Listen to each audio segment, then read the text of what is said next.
The Georgia swamp did not look dramatic from a distance.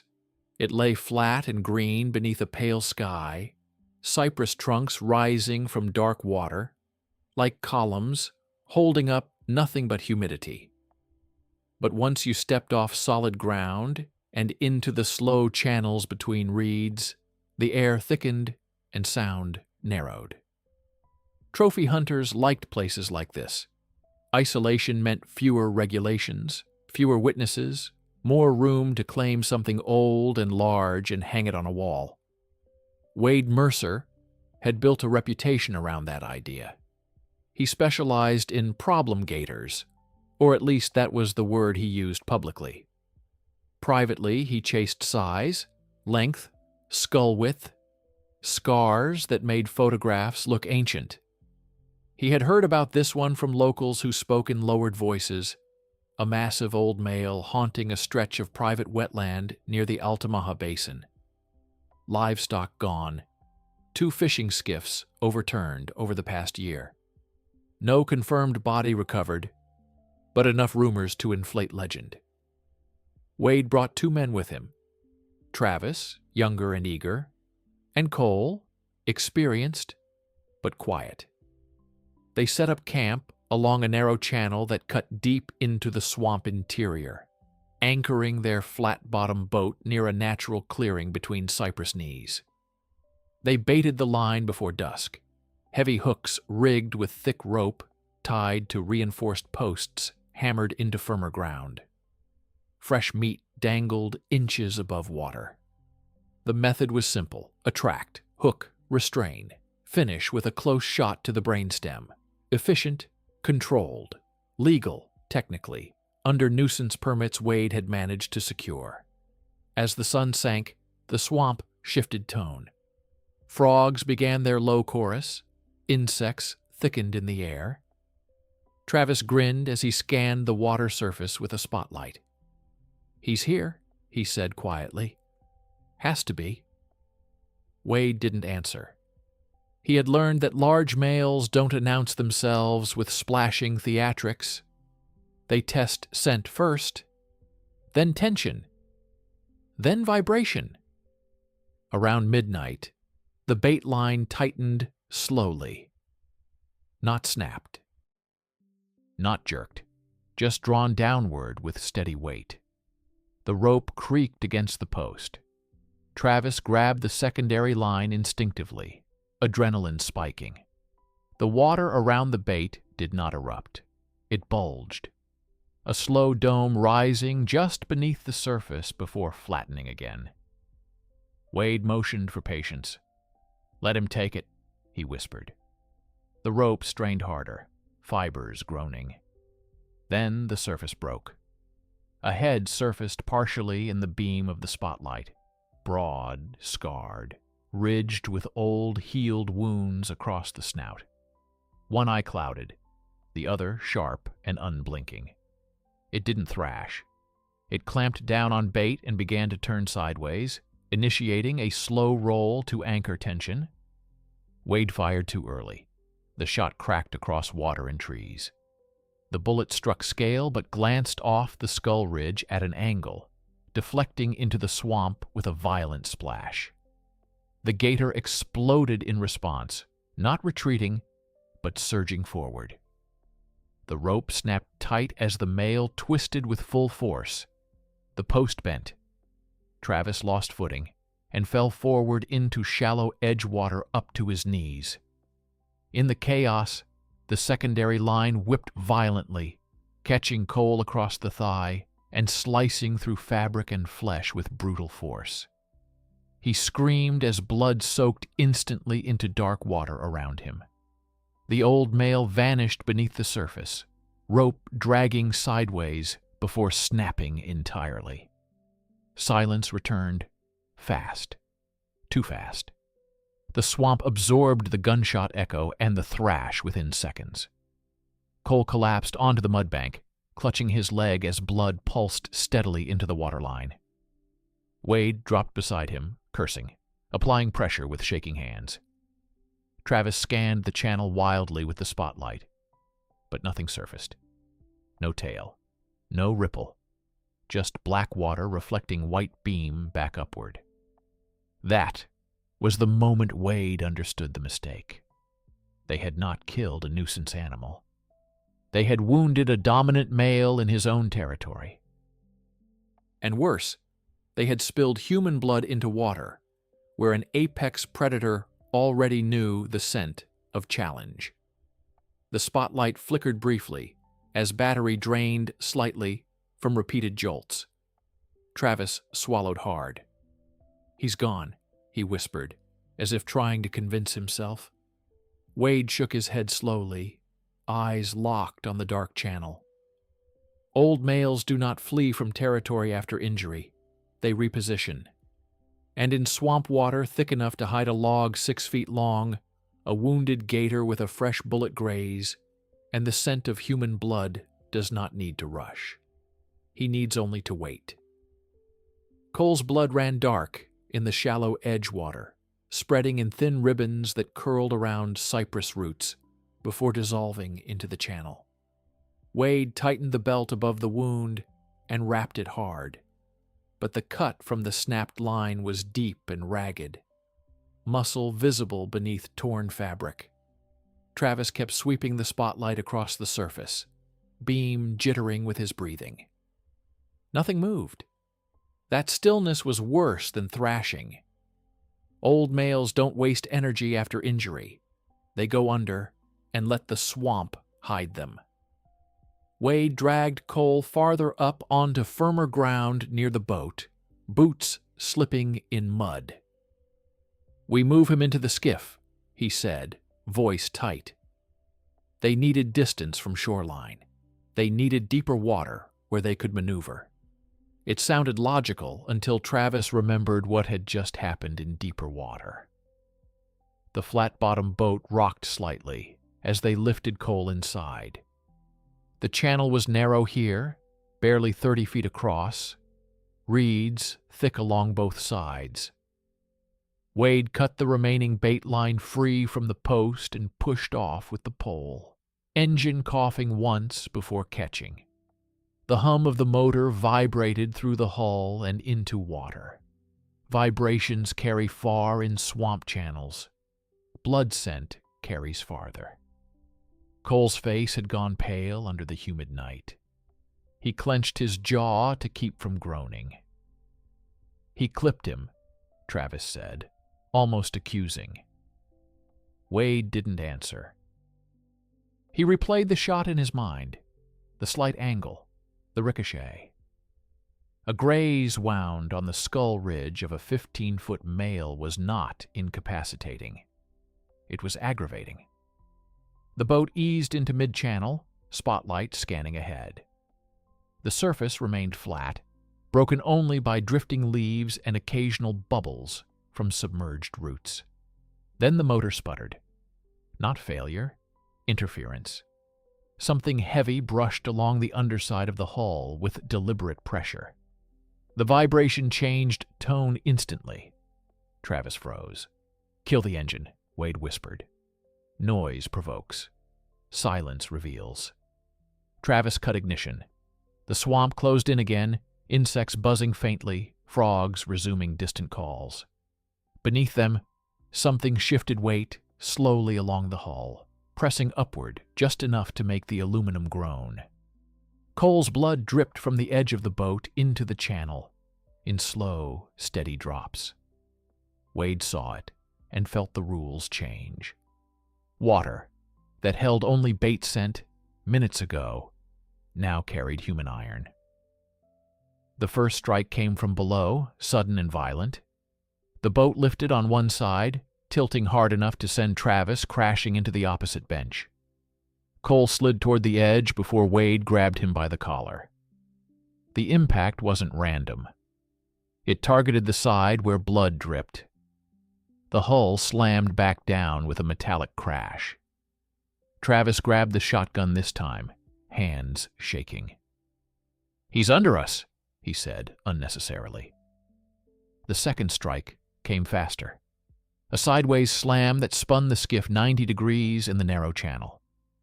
The spotlight flew from Travis's grip and rolled into the water, beam disappearing instantly. Darkness swallowed them whole. Only moonlight filtered weakly through trees now. Wade reached for his headlamp, flicking it on just as the surface beside the boat bulged upward. A massive head broke through inches from the hull, jaws opening wide enough to expose rows of conical teeth, slick with swamp water. The clouded eye stared blindly forward. The clear eye locked directly on the shape of Cole slumped against the bench. The gator snapped once against the side of the boat, testing structural give. The aluminum dented inward with a dull thud. Travis fired into the open mouth reflexively. The blast lit the channel in a brief orange flare. Pellets struck jaw and palate but not brain. The male recoiled and submerged instantly. Silence again. Wade knew what that meant. It was not retreat. It was recalibration. "We have to reach open bend," he said, grabbing the pull cord and restarting the engine despite risk. The motor roared back to life, boat lurching forward through the narrow channel toward a wider turn they had passed earlier. The water behind them rippled heavily, not surface thrashing, but subsurface tracking. The boat vibrated again as something massive paralleled beneath at matching speed. Cole groaned weakly. Blood loss was accelerating. Wade pushed throttle harder. The channel widened ahead by maybe 15 feet. It wouldn't be enough if the hull failed. Then the male struck from behind. The impact hit the stern dead center, lifting it high enough to nearly flip the skiff forward. Travis screamed as he grabbed the gunwale to keep from being thrown overboard. The prop churned violently in air for a split second before slamming back into water. The boat skidded sideways into reeds at the bend. The motor stalled. They were stuck partially in vegetation, half floating, half grounded. And beneath the hull, something massive turned slowly, lining up again. In swamp water thick with blood and gunpowder residue, a wounded dominant male does not act like prey. He acts like judge and executioner. And the trial had only just begun. The boat sat crooked in the reeds, stern lower than the bow, engine dead and ticking softly as it cooled. Wade tried the ignition once more. Nothing but a hollow click. The prop had tangled in submerged vegetation when they skidded sideways. Travis leaned over instinctively to look, then pulled back fast. Looking down in black swamp water is invitation. Cole's breathing had grown shallow, sweat soaking his face despite the night air. Blood pooled beneath him and slipped through drainage seams into the channel below. Every drop changed the water's chemistry. Every drop rewrote hierarchy. The reeds along the stern shifted slowly. Not wind. Weight. Wade could feel it through the hull. Slow lateral pressure moving from left to right beneath them. Not striking yet. Measuring balance. "We push to shore," Wade whispered. Shore meant mudbank and roots, not safety. But being grounded on earth gave them footing. Travis grabbed the pole and tried to lever the stern free. The moment the pole broke the surface, the water detonated. The male surged upward directly beneath the stern, lifting the back of the boat nearly 2 feet into the air. Travis lost his grip and slammed backward. Cole slid again toward the edge. Wade caught him by pure reflex. The gator's head breached fully this time, jaws snapping onto the metal lip of the stern. The sound was sickening, teeth grinding against aluminum with force that bent the edge inward. The male twisted. Not full roll, half turn, testing how much resistance the structure offered. Travis fired again, aiming for the eye. The muzzle flash lit the channel like lightning trapped in a jar. The shot struck near the clouded side, ricocheting off thick skull plate and carving a shallow groove. The male released the stern and vanished instantly, leaving the boat slamming back down violently. The reeds around them shook. Then the water went flat again. That silence meant repositioning under vegetation, where visibility dropped to zero. Wade made the decision fast. We take him to the bank. Now. He and Travis lifted Cole between them and stepped into waist-deep mud at the side of the boat, dragging him toward the nearest cypress root cluster. The mud sucked at their boots, slowing them. The bank was barely 5 yards away, but felt endless. The first ripple formed between them and the boat.